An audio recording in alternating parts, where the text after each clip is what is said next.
Buen día a todos, hermanos, hermanas. Que el Señor de la vida, el Señor de la resurrección, esté con cada uno de ustedes al iniciar esta jornada de hoy. Eso, precisamente, dejemos al Espíritu irrumpir con toda su fuerza, con todo su dinamismo en nuestra vida, que sea Él el que haga de nosotros testigos de la resurrección, testigos de la palabra de vida, testigos de esta iglesia maravillosa que nos alimenta con la palabra y con la Eucaristía en momentos también de dificultad, en momentos de debilidad. Es el poder de la palabra, es la misericordia de Dios. Es tan inmensa, tan grande, que no podemos comprender. Tenemos pequeñas lucecitas de comprensión de un misterio que abarca la total naturaleza de Dios. Pero confiamos en que un día estaremos cara a cara, contemplaremos junto con Cristo resucitado el rostro maravilloso del Padre de la Gloria. Que su Espíritu Santo acompañe nuestra jornada de hoy. Estamos dentro de este texto tan maravilloso del buen pastor, del pastor bello, hermoso, excelente, como decíamos ayer. Entonces el Espíritu Santo nos permite descubrir más y más cuánto nos ama Dios, descubrir más y más qué tan cuidadoso es este pastor de nuestra vida y de toda nuestra integridad. Démosle gracias a Dios porque hace tanto por nosotros, porque nos regala más de lo que podríamos pensar, imaginarnos, desear, anhelar. Él es Dios y para Él no hay nada imposible.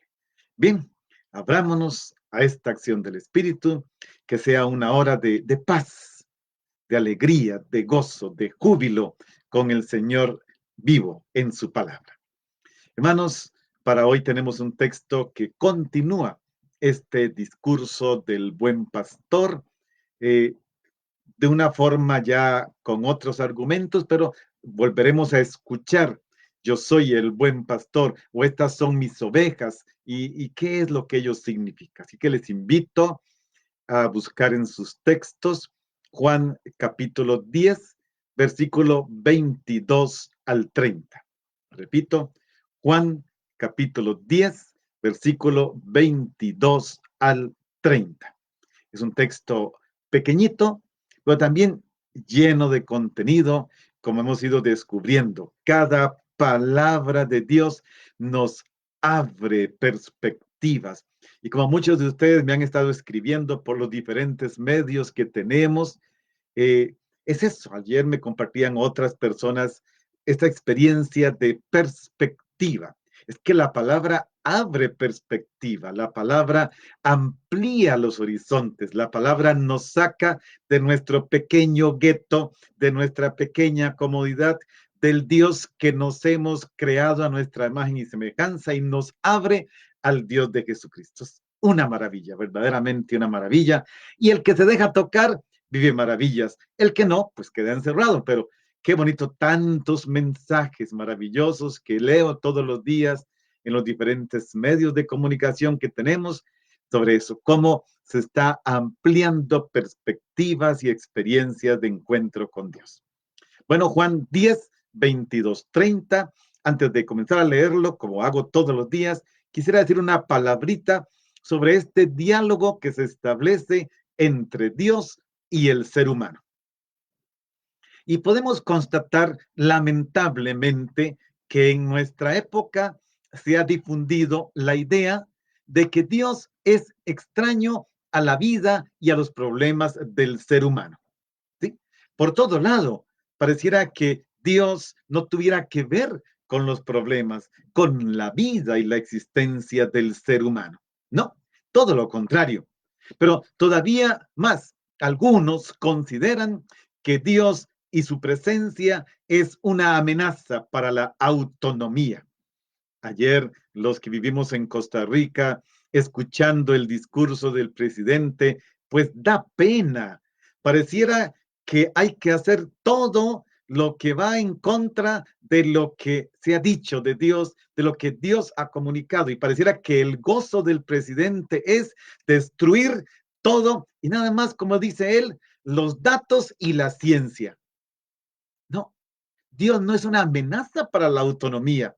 Más bien, en Dios descubrimos los seres humanos nuestra verdadera libertad. No dependemos de una ideología, no dependemos de ideas que son pasajeras.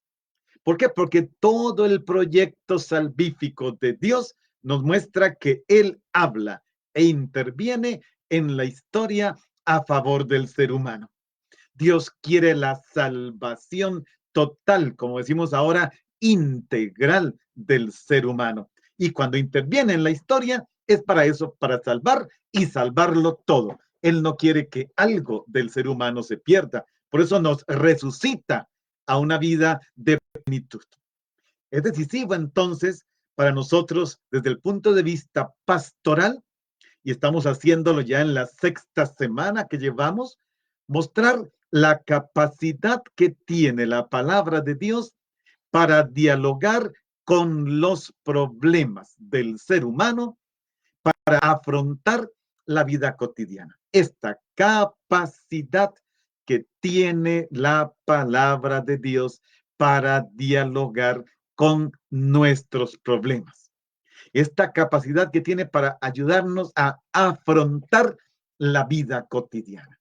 Y es eso, la vida cotidiana con todas sus vicisitudes, con todas sus complicaciones, en diálogo con la palabra de Dios, se vuelve novedad, se vuelve lucha, se vuelve ánimo, se vuelve deseo de alcanzar la meta, de alcanzar nuestros propósitos. Qué hermoso.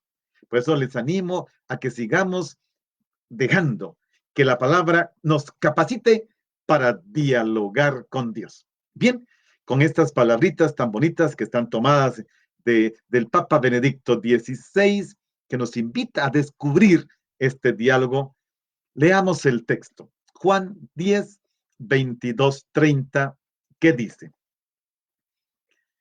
Por aquellos días se celebraba en Jerusalén la fiesta de la dedicación del templo. Era invierno. Jesús se paseaba por el templo bajo el pórtico de Salomón. Entonces lo rodearon los judíos y le preguntaron: ¿Hasta cuándo nos vas a tener en suspenso? Si tú eres el Mesías, dínoslo claramente. Jesús les respondió: Ya se lo he dicho y no me creen.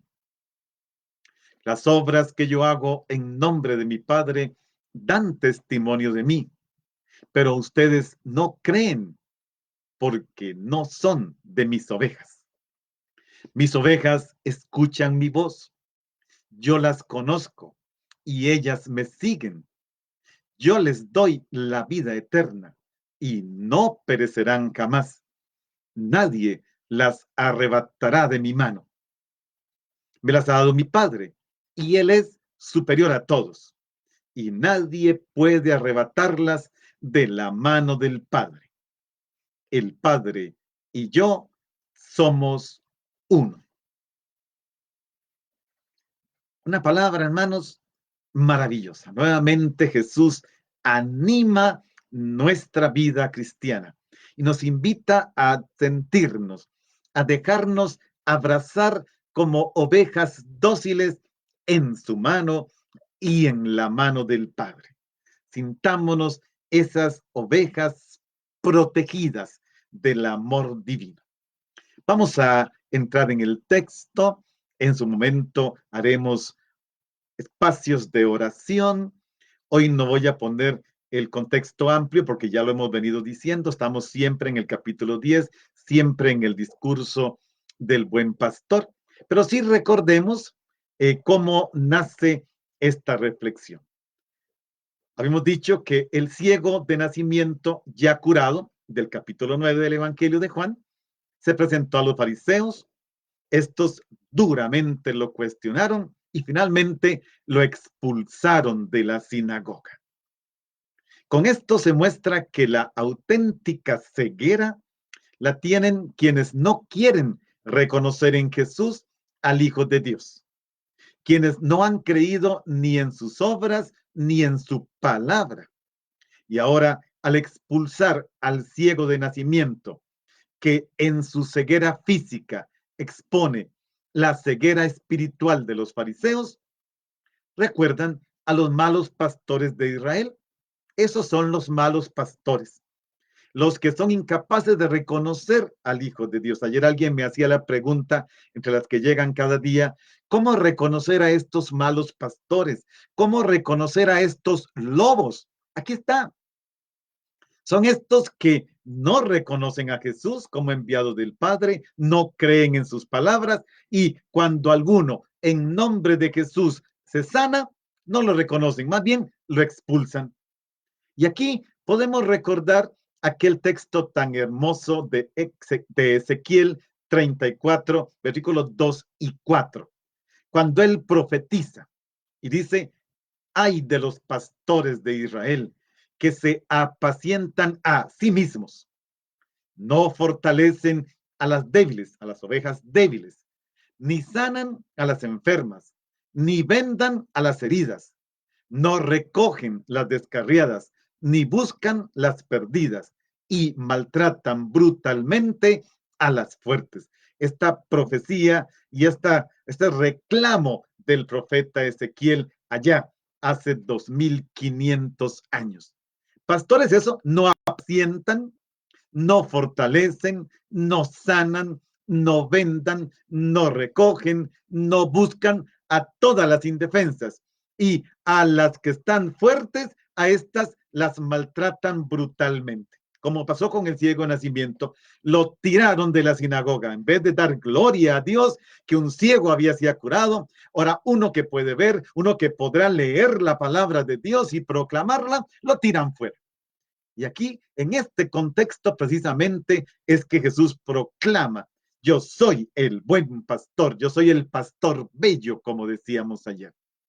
El texto de hoy, entonces, encuadrándolo en este contexto, retoma el tema de las ovejas del pastor.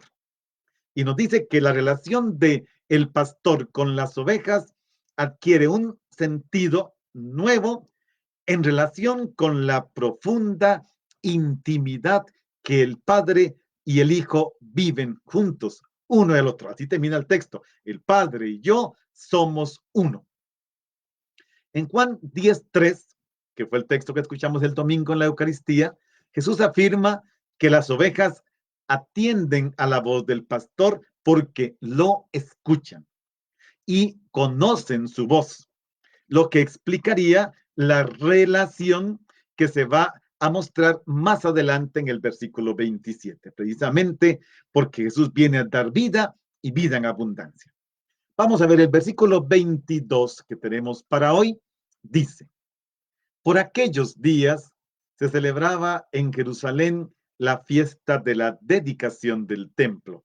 Y agrega Juan, era invierno. Esta es la primera indicación del texto de hoy, ya a partir de la reacción de los judíos ante el discurso del buen pastor, la celebración de la fiesta de la dedicación. Recordemos que en un momento he dicho, Juan también tiene una cierta estructura al ritmo de las fiestas judías. Los expertos en Juan dicen que no es correcto leer el Evangelio de Juan solo bajo el esquema de las fiestas judías porque no coinciden correctamente. Sería estirar demasiado el texto, querer ajustarlo a las fiestas judías que en él se narran. En todo caso, estamos en esta fiesta de la dedicación y Jesús le va a dar un sentido nuevo. Él señala que en él las fiestas, esta fiesta concretamente, tiene una nueva manera de ser. La fiesta de la dedicación se presenta como la última fiesta que Jesús reinterpretará. Esta celebración de la dedicación consistía en la consagración del altar y la nueva consagración del templo, que ya era antigua en tiempos de los macabeos, después de varios años de ser profanado el templo por los gobernadores sirios. Ahora han transcurrido 3 meses desde la última indicación cronológica y Juan nos indica es invierno. Es decir, estamos en los meses de octubre, noviembre, diciembre. Sin embargo, es evidente que a pesar de ello, continúa la temática y continúa la dificultad. Vamos a ver ahorita cuando lleguemos a la pregunta, ya los judíos han tomado una decisión, acabar con Jesús. Todavía aquí no es tan radical como cuando termine el capítulo 11. Ahí es decisivo, hay que matarlo. Aquí ya lo quieren agarrar. Y entonces está detrás de esto la temática de tomar a Jesús, prenderlo, matarlo, acabar con su vida. Y por lo tanto, estando en invierno, la indicación de Juan nos indica también este estado de frialdad, de dureza de los judíos que acosan a Jesús. Pero hay otra indicación. Dice, Jesús se paseaba por el templo bajo el pórtico de Salomón. Ven que Jesús no estaba en el templo para enseñar. Jesús está en el templo, que es la casa de su Padre. Allí circula con libertad, como en su propia casa. No está rodeado de gente, de discípulos para enseñarles. Pareciera que Jesús iba y venía por el atrio del templo. Se paseaba, de hecho dice así, se paseaba, caminaba, como lo hacía libremente por Galilea. Está en la casa de su Padre. De repente Jesús se ve cercado y de alguna manera un tanto inmovilizado por aquellos a los que dirige su palabra y que se han convertido en sus adversarios. Porque estos son así, los adversarios tienen esa característica. Siempre buscan cercar, encerrar, atormentar, como diría Jesús, asfixiar la verdad. Y entonces acorralan. Es la estrategia de los lobos, acorralar. Pues ellos son los lobos de los que hablábamos ayer. Acorralan a la presa y la ponen contra la pared. Es la técnica de ayer, de hoy y de siempre. La siguen utilizando hasta algunos miembros de la iglesia.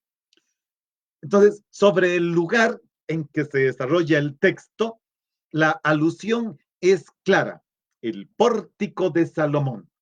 Y esto confirma el papel protagónico que tiene el templo de Jerusalén, no solo como un escenario, sino que pone en referencia la identidad de Jesús. Es el motivo principal de la polémica. ¿Quién es Jesús? Le van a preguntar eso. ¿Eres tú el Mesías? Dínoslo claramente. Los judíos se presentan para tratar de obligar a Jesús a que revele su identidad. ¿Quién es? Bueno, antes de que lleguemos ahí, vean, al principio no voy a detenerme mucho porque lo que más nos va a detener son los últimos versículos. Aquí estamos en una ambientación, pero hagamos una primera pausa, hagamos un momento de oración. Algunos de ustedes han escrito muy lindo también. Padre, estoy descubriendo nuevas formas de dialogar con Dios, nuevas formas de oración. Pues bendito sea Dios. Si todo esto nos hace más cristianos y salimos de una simple oración de estar siempre pidiendo a Dios, bendito sea Dios. Porque la oración, las oraciones no deberían ser escritas, no deberían ser de memoria. La oración tiene que ser algo que brote, pero para que brote espontáneamente tiene que ser de la palabra. Si no tengo la palabra, si no hay un texto que ilumine mi salida en público, ¿qué me queda? Leer oraciones escritas, oraciones prefabricadas, pero no es la oración del momento, no es la oración que va a iluminar toda la reunión. ¿Por qué? Porque está prefabricada, es la que sabemos de memoria. Aquí no, aquí no, aquí no. Entonces, ¿qué es la oración? En particular, la oración de confianza. Es aquella que está fundada en un Padre que ama. Esto. Hago oración de confianza porque sé que el Padre ama, me ama, porque sé que el Padre es sensible a las necesidades. El Padre se preocupa por el bien y por la alegría de los suyos. El Padre, como decía al principio, no es ajeno a ninguno de los problemas. El Padre comparte las dificultades del ser humano. Cuando entramos en esta dinámica, la vida de repente se ilumina. De repente es otra cosa. Ahora puedo vivir confiadamente. Claro, que es lo difícil aquí, que la sociedad de consumo nos ha convencido que si nuestra alacena no está repleta de comida, si nuestra bodega no está llena de chunches, Dios nos podría fallar.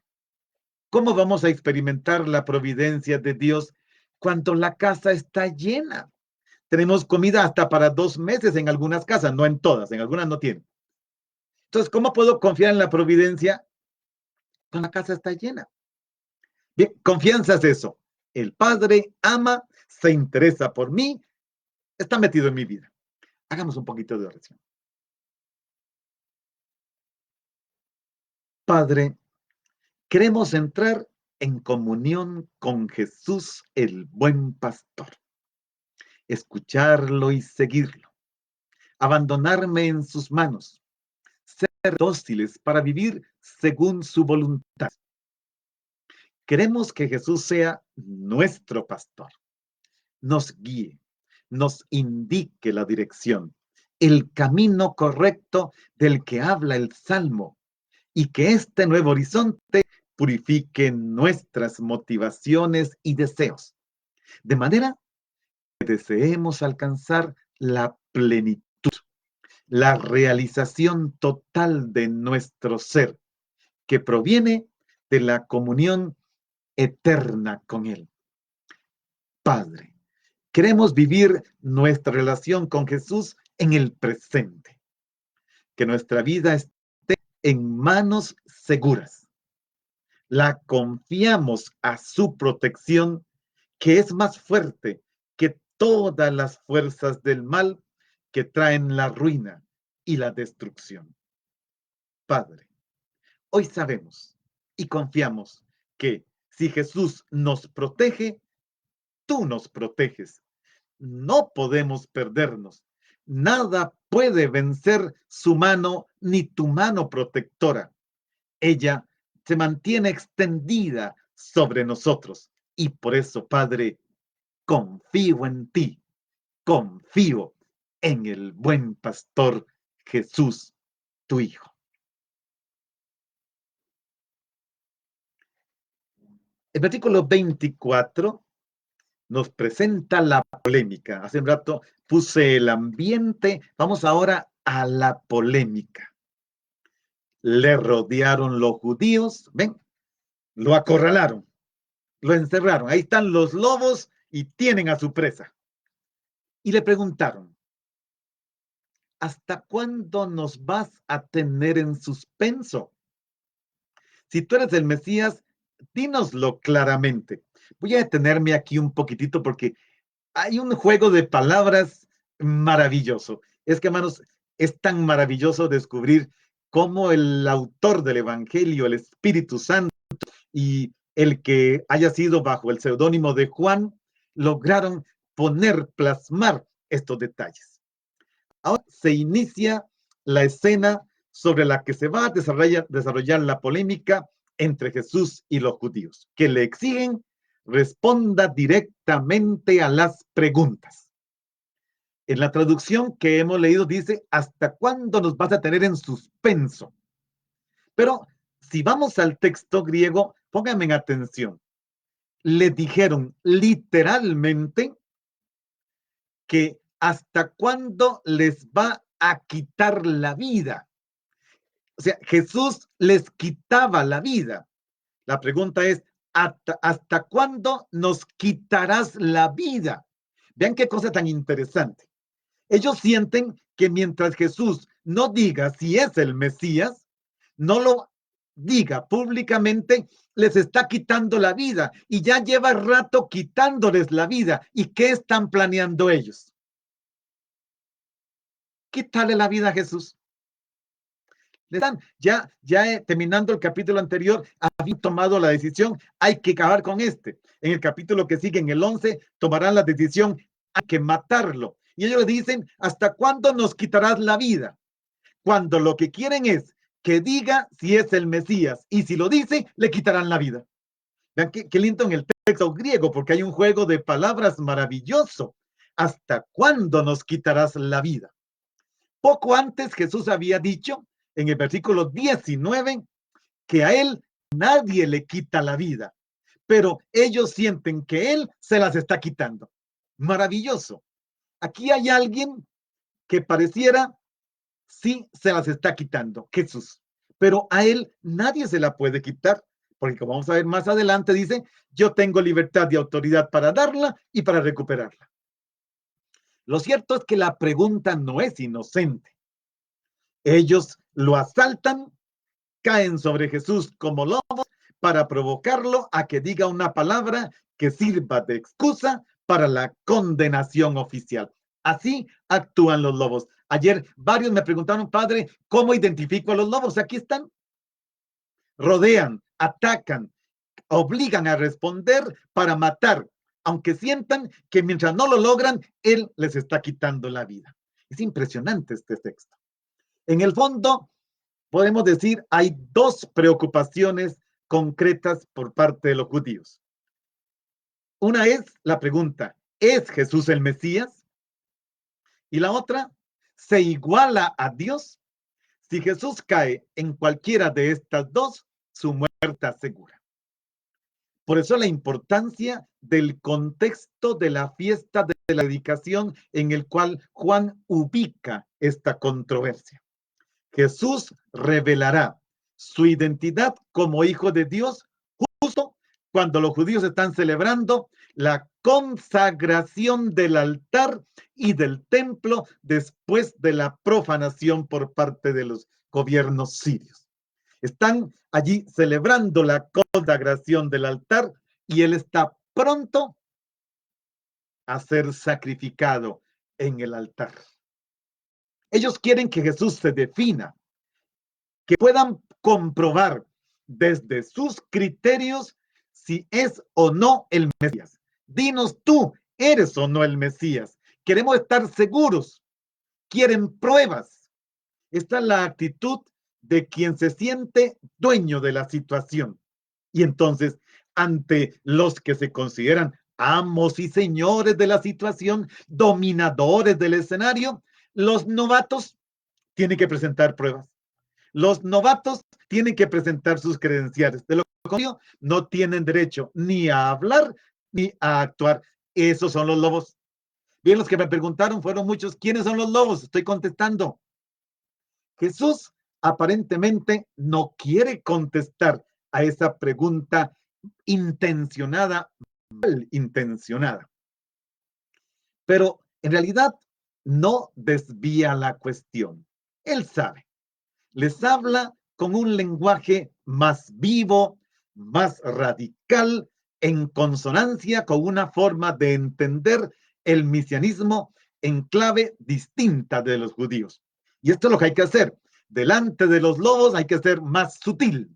Hay que sacar otros argumentos para mostrar, estás equivocado en tu comprensión de Dios. Dios no envió a su Hijo para rescatarnos del Imperio Romano. No, Él envió a su Hijo para rescatarnos del pecado y de la muerte.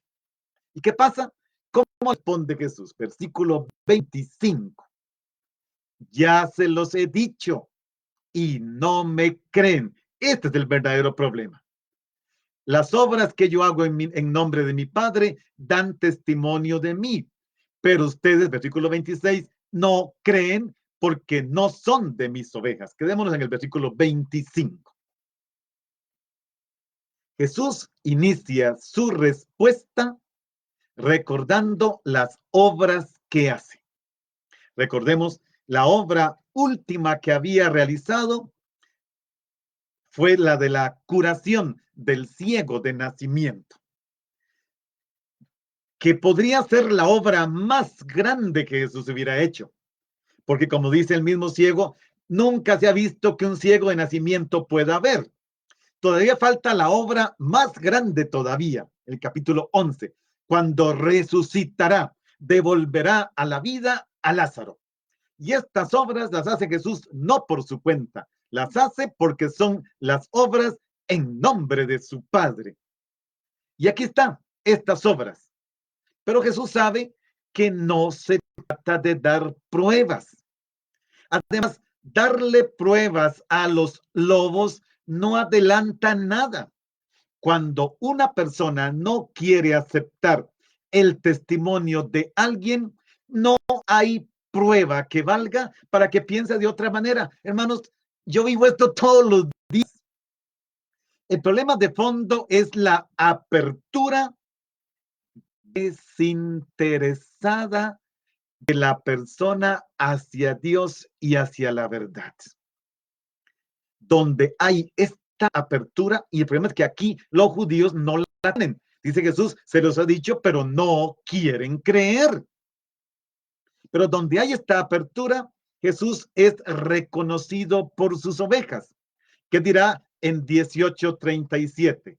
Todo el que está de parte de la verdad, escucha mi voz. Esto se lo dirá a Pilato. Esta apertura estaba faltando en los fariseos, porque además su comportamiento es de lobos. Tiene una mala intención, acabar con Jesús. Entonces, ¿de qué vale dar pruebas?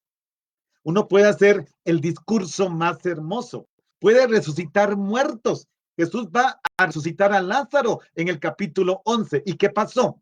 Creyeron, ¿no? Fue la decisión final, lo matamos. Es que sí, hermanos, no hay forma, el que no quiere, no quiere. No hay mayor ciego que el que no quiere ver. Y el ciego de nacimiento ahora ve. Ellos que dicen que ven, están ciegos, no pueden ver a Jesús. Juan, el evangelista, pretende desmontar una concepción equivocada, errada del mesianismo. Y nos descubre la opción radical que ha tomado Jesús. El verdadero Mesías para Juan, para Jesús, para el Padre, es el que sabe dar la vida por sus ovejas. Jesús es Mesías, es decir, Cristo, en cuanto que da la vida por sus ovejas, es decir, Él da la vida por su pueblo, mientras que los fariseos de aquel entonces, estos, no todos los que están delante de Jesús, lo que quieren son lobos rapaces, quieren comerse a la víctima, quieren acabar con la víctima, quieren mantener al pueblo en la ignorancia. Hay líderes, desgraciadamente, hay líderes que quieren que el pueblo esté en la ignorancia. Basta que nos fijemos en todo el siglo XX, lo que llevamos del XXI, en nuestros líderes políticos. ¿Cuál es la clave? Mantener al pueblo en la ignorancia. Pueblo ignorante, dominado. Tenemos vecinos muy cercanos que hacen eso. Pueblo ignorante está dominado. Es precisamente eso. Aquí hay que ver lo distinto. Jesús no se describe a sí mismo con definiciones abstractas, sino de una forma concreta. Sus acciones, que son las que hace en nombre del Padre, son las que dan veracidad, testimonio a su palabra. Las obras que hago en nombre de mi Padre son las que dan testimonio de mí. En la observación atenta de las acciones de Jesús, se descubre el sentido de su presencia en el mundo. Él ha venido para salvar al mundo. Él ha venido para darle vida al mundo. Él ha venido para ponernos en comunión con su Padre. Por eso la fuente de la misión de Jesús, de su mesianismo, es la relación fundante entre él y su Padre. Es esto, hermanos. Quisiera poder decirles, tener las palabras adecuadas para decirles, hermanos, desterremos, y lo voy a decir así, Voy a exagerar, pero no estoy exagerando. Desterremos las ideas erróneas que nos hemos hecho de Dios. ¿Cuántas ideas de este Dios castigador, este Dios juez, este Dios que acaba, este Dios que está allí mirando? No, Dios ha venido para salvarnos, para salvarme, precisamente en mis debilidades y con mis debilidades. Porque mi debilidad no agota su misericordia, jamás la puede agotar. Por eso escuchamos en otros evangelios que Jesús no ha puesto número a la cantidad de veces que Él perdona.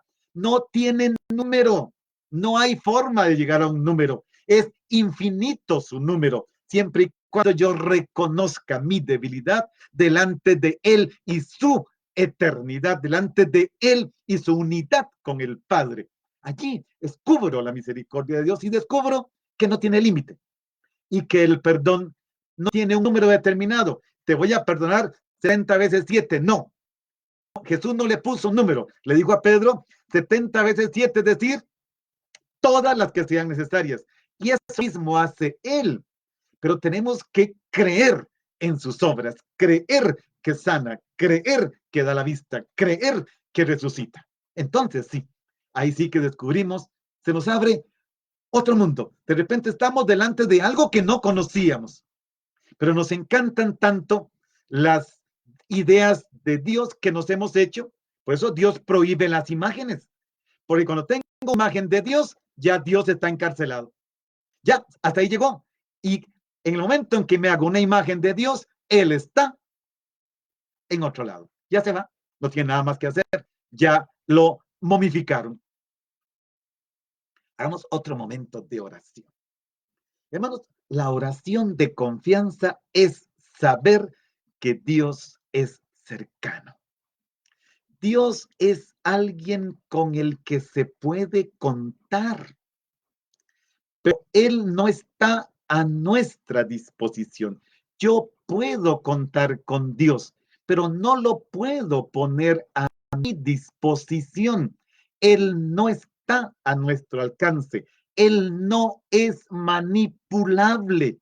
Y hermanos, aquí yo podría hablarles horas de cómo Dios no está a mi alcance, cómo Él no es manipulable. Yo me he dejado, y aquí con toda humildad y sencillez, y espero que se sienta así porque quiero decirlo así, he dejado que me lleve.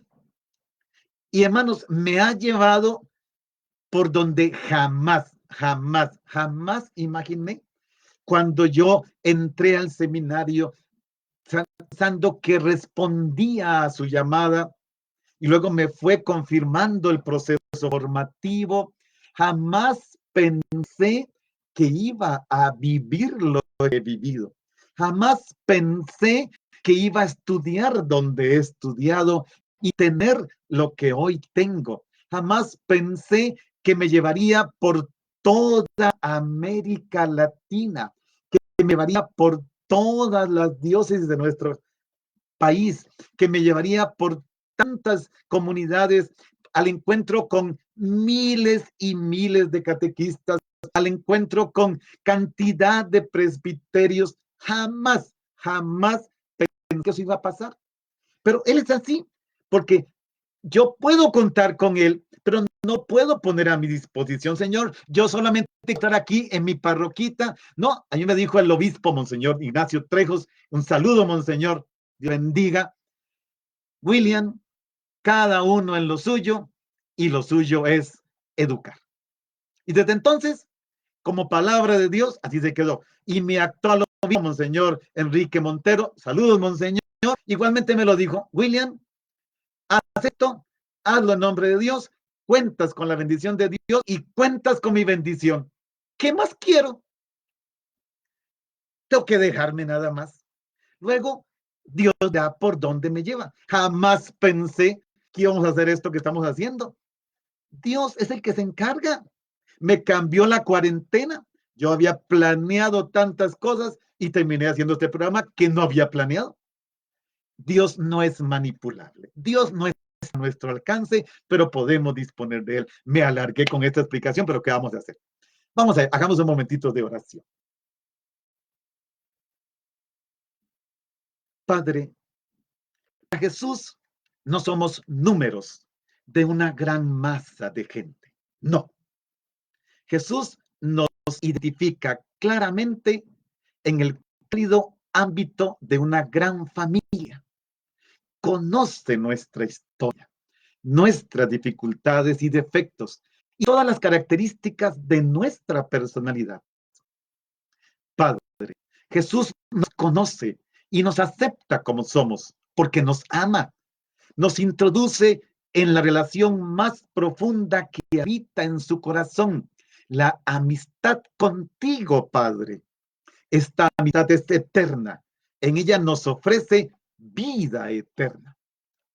Padre, Jesús, en su sentido de responsabilidad propio del verdadero doctor, está cercano a sus ovejas, con premura y atención, con paciencia y delicadeza, con una dedicación incansable hasta el don de sí mismo en la cruz para que tengamos vida. Padre, ninguno de los que entramos en esta relación con Jesús irá a la perdición, ni podrá ser arrebatado de su mano, porque Él es el buen pastor. Cuando se ama, nadie quiere morir. El amor pide eternidad. La relación con Jesús nos da vida, nos da seguridad, nos da tu paternidad.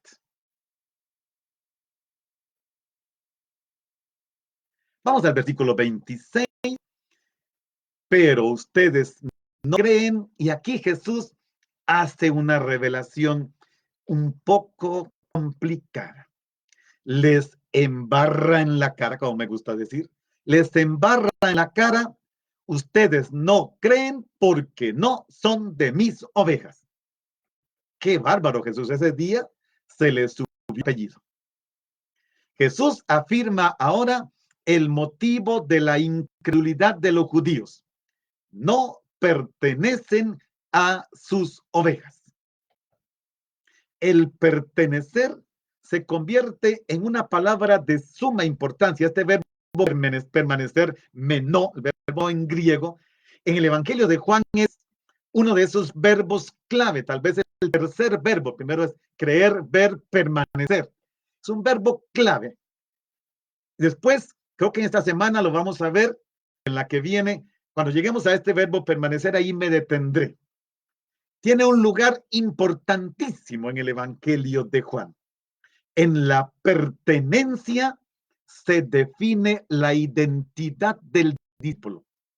El que no permanece en Jesús, el Hijo, no permanece en el Padre. Nos va a decir en 14:6, creo que eso va a ser jueves. No pertenecer a las ovejas de Jesús significa la incapacidad para creer en las obras y signos que Jesús realiza. El texto es una composición de las ovejas que no pertenecen a su rebaño frente a las que sí pertenecen a su rebaño. Estas ovejas, las que tienen los lobos que lo tienen acorralado, no pertenecen a su rebaño, lo cual subraya la separación. En Juan resulta más tajante la separación del auditorio de Jesús en dos grupos, sobre todo porque las ovejas que sí le pertenecen a Jesús, buen pastor, tienen características que las distinguen, mientras que las otras, si no siguen a Jesús, no es porque Él no sea pastor, sino porque ellas no son sus ovejas. Es fuerte Jesús aquí. Es fuerte y nos plantea seriamente. En este texto que hemos ido viendo en estos días, se compara a los fariseos con ladrones, bandidos, mercenarios, lobos. Ahora se dice claramente que no se cuentan entre las ovejas confiadas por el Padre a Jesús. Y hermanos, esto aquí perturba. Perturba. porque Jesús deja claro, este grupo no pertenece a las ovejas que me confió mi Padre. Y hermanos, ¿saben quién es ese grupo? La clase dirigente religiosa de Israel en aquel momento. Para oír la voz de Jesús hay que ser de Dios, pertenecerle a Dios, pertenecer y permanecer en la verdad, dirá nuevamente delante de Pilato. Ahora bien, estas no son de sus ovejas. En versículo 27 se enumeran 3 características de las que sí son ovejas de Jesús. Mis ovejas escuchan mi voz y yo las conozco y ellas me siguen. Vamos a ver que hay muchas cosas, a ver cómo nos va con los versículos que nos faltan. De ahora, Jesús habla directamente sobre las características de su rebaño, de sus ovejas, de sí mismo y del Padre. Aquí se usa el verbo, primer verbo dice, mis ovejas escuchan. Escuchar, este verbo escuchar también significa obedecer, prestar atención, tomar declaración. Y es importante porque estos verbos, concretamente se presenta como la primera característica que tienen las ovejas que sí le pertenecen a Jesús. Ellas escuchan su voz. Hasta ahora ya demostró el evangelista que los judíos que están acechando no lo escuchan y por lo tanto no son sus ovejas. En el discurso del buen pastor, este verbo había aparecido con importancia, hablando de la característica de las ovejas. En el versículo 3 de este capítulo 10 decía que las ovejas escuchan la voz del pastor que las llama a cada una por su nombre.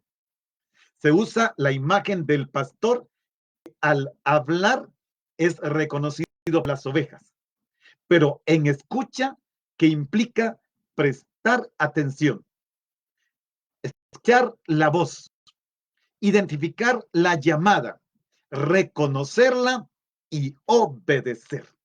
Todo esto implica este verbo escuchar, pero podríamos dejar en esta obediencia, obedecer. Y obedecer viene de allí, de escuchar. Obedecer es escuchar. El siguiente verbo es seguir. Son 3, dijimos.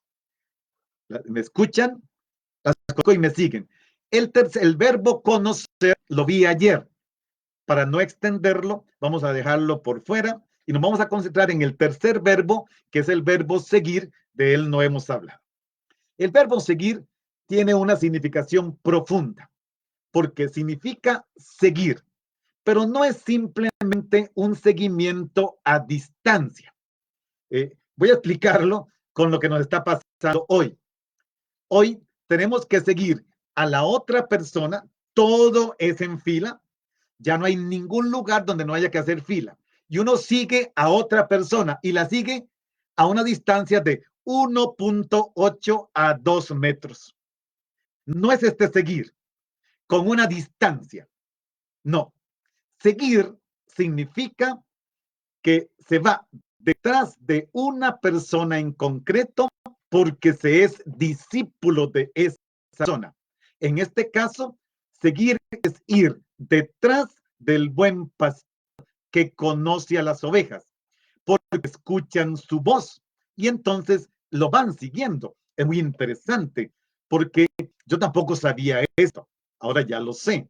El pastor lleva un bastón o un cayado más elegantemente y yo no sabía que cuando el pastor va golpeando con su cayado el piso, la tierra, las ovejas tienen una sensibilidad para escuchar hacia dónde guía ritmo que el pastor llega sin necesidad de irlo viendo.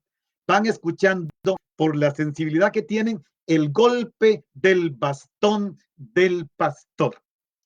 Es precisamente eso. Van detrás de él, conocen su voz, escuchan el ruido de sus pasos y de su bastón. Esto es seguir. Este verbo seguir está también relacionado con el discurso del buen pastor. Sumado a la escucha, está la otra que dijimos, el conocimiento. El pastor conoce a las ovejas, las llama por su nombre. Este verbo seguir, curiosamente, es el que le da nombre a nivel ya de iglesia al acólito. ¿Quién es el acólito? El que sigue, el que va detrás y va preparando. Ahora bien, nadie se pone en camino tras pasos de Jesús siguiendo tu propia intuición. Vean que la consecuencia de lo que hemos dicho es clara. Se trata de seguir a Jesús, solo a Él. Miren, no hay dos personas a las que se siguen. El cristiano tiene solo una persona. No existen dos personas para seguir. Es Jesús. Pero yo me pongo en camino detrás de Jesús siguiendo mi propia intuición, ni mis deseos de vivir un ideal. Por eso, en las casas de formación, el seguimiento es llevado, imagínense, para llegar a ser sacerdote, yo tardé 12 años.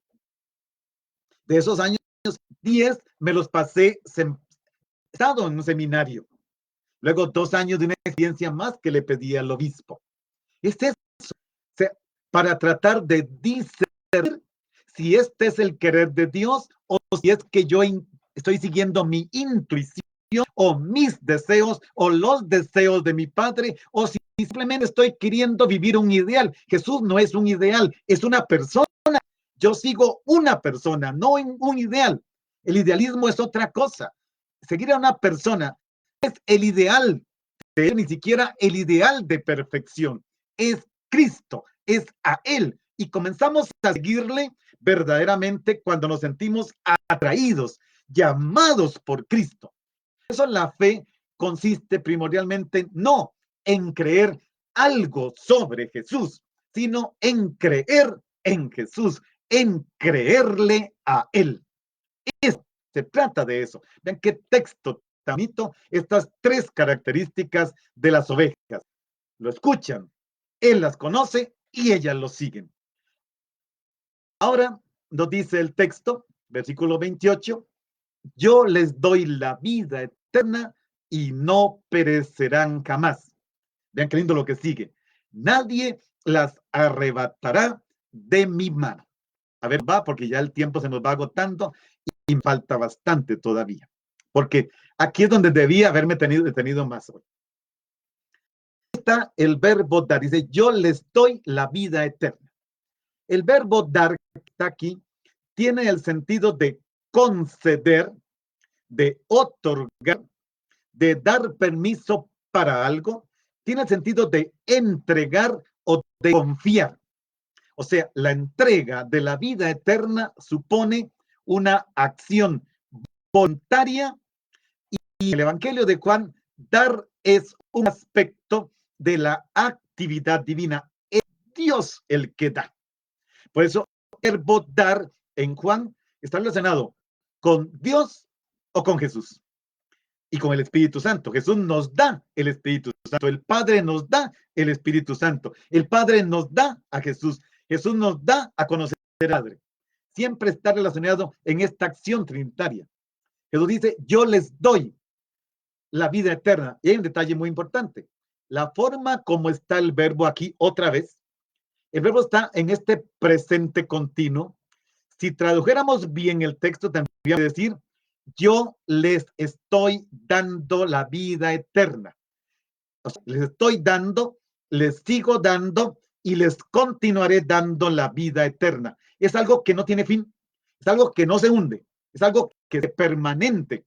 Los creyentes ya reciben la vida eterna y tienen la seguridad, por lo tanto, de que no morirán. Dar vida es la obra del Padre. 6:57. Y Jesús recibe del Padre el poder de dar vida y vida eterna a los seres humanos. Esta es la obra que Él realiza en el nombre del Padre. Luego está la otra expresión muy bonita. No perecerán jamás. Y aquí se relaciona directamente con las ovejas. La palabra que está aquí para perecer se podría traducir como no morirán. en el sentido de que no serán destruidas, no perecerán. Y se subraya con fuerza la seguridad eterna con que las ovejas viven, porque tienen vida eterna, les estoy dando continuamente. Es la vida, esta vida eterna, nadie se las puede arrebatar, porque solo está en el poder del Padre. La vida eterna que viene del Padre, brota del Padre, nos llega por Jesús, Jesús nos la da, y al Padre nadie le puede arrebatar la vida eterna. Por eso al Padre nadie le puede arrebatar a su Hijo. Y por eso al Padre nadie le puede arrebatar tu persona. Nadie te arrebatará de las manos del Padre. Guárdate eso, escríbelo en tu corazón. Nadie te arrebatará de las manos del Padre, que nadie le puede arrebatar algo al Padre de sus manos. No pudieron arrebatar a su Hijo, claro, lo dejó, lo entregó, pero cuando estaban celebrando, qué bueno, vamos con el falso Mesías, lo matamos, está sepultado, el Padre lo levanta, lo resucita y lo presenta resucitado para que todo el que crea en él tenga vida eterna. Esto es lo que está allí. Por eso el verbo arrebatar significa no robar, no arrebatar. Es una acción violenta. Nadie puede violentar al Padre con sus ovejas. Las ovejas le pertenecen al Padre de tal manera, nadie se las puede violentar, nadie se las puede arrancar de su mano. Ay, hermanos, qué rico es que esto hay que contemplarlo. El verbo se utiliza normalmente, el verbo que es griego, para manifestar un robo, un saqueo, secuestrar algo, perder algo. Aquí se dice que es imposible ser arrebatados de la mano del Hijo y de la mano del Padre. Todo este derecho. O sea, por más que los lobos estén ahí y rodeen, soy del Padre, eres del Padre y nadie puede arrebatar de la mano del Padre. Precisamente la palabra mano, que también se puede traducir por brazo, tiene aquí no tanto el sentido literal, sino el sentido de poderío, autoridad. Recordemos que Dios sacó al pueblo de Israel con su brazo extendido, con su mano fuerte en alto. Es la imagen del brazo de un guerrero fuerte, una mano con autoridad, con dominio omnipotente, porque es el dominio de Dios. Entonces vean que la finalidad de este pasaje, de este versículo, yo quise quedarme más rato, pero el tiempo se nos está yendo, es mostrar que el Padre está en nosotros, nosotros en el Padre, gracias a que Jesús está en nosotros y nosotros en Jesús. Esto lo vamos a ver en los próximos días. Y porque hemos creído en Él, somos ovejas suyas, el don más precioso del Padre que ama. Estamos rodeados de una seguridad absoluta. Estamos en su mano y de allí nada ni nadie nos puede arrebatar. Por eso el versículo 29 agrega, me las ha dado mi Padre y Él es superior a todos y nadie puede arrebatarlas de la mano del Padre. Aquí se nos va aclarando más lo que ya dije. Precisamente es esto, esta capacidad que tiene el Padre del que tiene a las ovejas en sus manos y que nadie se las puede arrebatar, las ha puesto en las manos de Jesús y a Jesús nadie se las puede arrebatar, porque el Padre dice, es superior a todos y nadie puede arrebatarle nada de sus manos. Las ovejas son el don más precioso que el Padre ha dado a Jesús, su Hijo. Y esto explica que nadie se las puede arrebatar. Jesús, para que no se las arrebate nadie, es capaz, aquí es donde se entiende, de dar la vida por sus ovejas. Se las quieren arrebatar. ¿Y qué hace Él? Da su vida por ellas. Porque del Padre nadie las arrebata, entrega a su Hijo. Nadie las arrebata, entrega a su vida. Ahora estamos en las manos, hermano, apunte, en las manos del Padre, del Hijo y del Espíritu Santo. ¿Quién ¿Quién nos puede arrancar de ahí? Pablo, la carta a los romanos, lo va a cantar en un himno maravilloso. Se trata de esto, esta acción maravillosa que tiene el de dar, que tiene su origen en el Padre. Es el Padre el que da, entrega, y esta acción es realizada por Cristo como mediador y tiene en favor todas las ovejas, todos los seres humanos. Es esta acción maravillosa. Esto explica la importancia del verbo dar en el Evangelio, de esta profunda comunión entre el Padre y el Hijo. Por eso Jesús termina el Evangelio de hoy, versículo 30, el Padre y yo somos uno. Es el don del Padre que ha dado a Jesús y siendo su oveja, podrá ser siempre nuestro pastor. Bien, hermanos, aquí dejémoslo lo más importante, allí está, precisamente. Hagamos otro momento de oración. Estos textos tan ricos, yo espero que ustedes los disfruten. Mientras haya quien lo esté escuchando, voy a seguir haciéndolo, ya dijimos, mientras se mantenga esta pandemia, pero cuando voy escuchando lo que ustedes me van contando por otros medios, digo, sí, Señor, vale la pena. Y otra vez, no estoy a disposición de Dios. Él está a mi disposición, que haga lo que quiera. Aquí estoy, aquí estoy. Por eso la oración, confianza, es alejar de sí, perderse totalmente en el Señor. Es humano, hacerse pequeño para llegar más fácilmente a Él, a su mano, olvidarse de sí mismo para encontrarse con Él. Es orar, es salir de sí mismo, olvidarse de sí mismo, abandonarse en la del Padre y de Jesús. Ya vemos, estamos en sus manos. Hagamos una oración y con esto terminamos.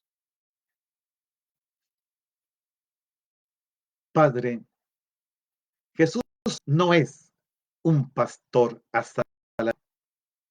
Él nos busca y conoce, nos ama apasionadamente y hace por nosotros lo que ningún otro podría hacer. Pero tenemos que purificar nuestro concepto de Él. Jesús no es un Mesías de bienes terrenos, aun cuando su providencia nunca falla. Jesús tampoco es un Mesías de esplendor y poder, aunque su gloria es cita. Jesús es el pastor bueno, bello, excelente, que nos invita a vivir una relación intensa, profunda, estable con Él. Padre, Jesús nunca se presenta como un solitario. Él se muestra siempre como una persona amada por ti que eres su Padre. Es capaz de amar. Él siempre está generando, animando relaciones. Padre, en el Evangelio, que parece continuamente inquieto por hablarnos de su relación contigo y por demostrarnos que todo lo que hace eficiente, salvífico y vivificante proviene de esa relación y nos da vida eterna. Ese amor fundante entre tu Padre y Jesús, tu Hijo, se concreta en obras vivificantes por la humanidad, en vida eterna, en abundancia. Por eso, Padre, con mis hermanos, me abandono en tus manos, en las de tu Hijo amado. Bien, hermanos, démosle gracias a Dios. Haga oración, suéltese, descúbralo, deje que Él irrumpa en su vida con alegría, con gozo. Pidámosle a Él, pastor bello y hermoso, que los bendiga a todos. El Padre, el Hijo y el Espíritu Santo. Amén. Nos vemos mañana, si Dios quiere, a las 10 de la mañana. Dios les bendiga.